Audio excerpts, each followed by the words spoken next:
now we have the front of the circuit breaker on. That's all hooked up and ready to go.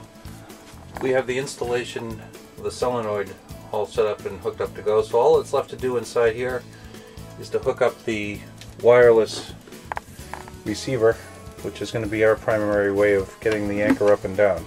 The receiver acts just like any other switch in the boat, which eventually there will be a hardwired switch, because you don't really want to rely on something being just wireless. That's not because we don't think it's reliable, it's because that's the size of your transmitter. You can lose these. Quite easily. Normally we tell people to just make a lanyard and hang it around your neck when you're using it. That'll help keep you from losing it. They do float. You can go back and get them if you can find it. But we will put in a hardwired system with this. This is essentially the switch though. That's just the transmitter. So this guy here will actually get wired in to the solenoid like any other switch, be it a wired pendant or foot switches or a toggle switch like this one. This does the same thing.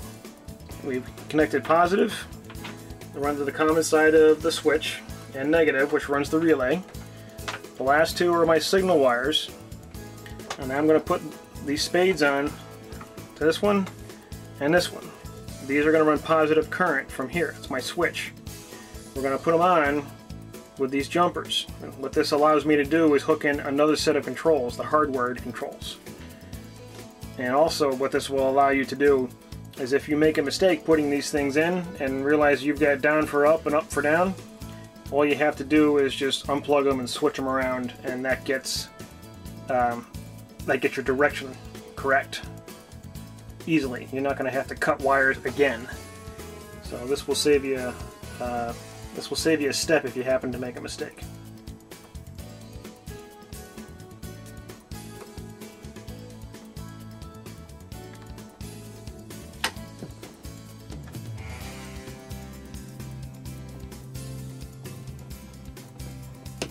Voila. So at this point the solenoid's in, the breaker's in, the batteries have all been wired.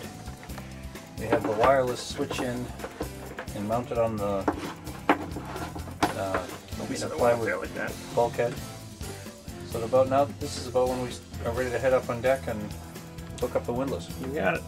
So here we are on deck. The first step is to get this gasket into place, which means arranging it so it's going to fit on the studs properly and running the wires through, and then snaking it down to the windlass itself. Pinch. Get this tangled around stuff. There it goes. Good. This is going to give you some flexibility down the road if you want to change something. Yep. So that's got to be a good 4 or 5 feet worth of wire that we're leaving, but you just coil it up and wrap it. It'll get coiled up and tie wrapped. Okay, so at this point we've got the windlass installed, and you're just hooking up the power cables and using these power posts, which is essentially just a rubber or plastic fitting with a post sticking through. Post through it, because we're going to join thin cable to thick cable. This is the best way to do it. Right. You could almost just use a nut and bolt, couldn't you?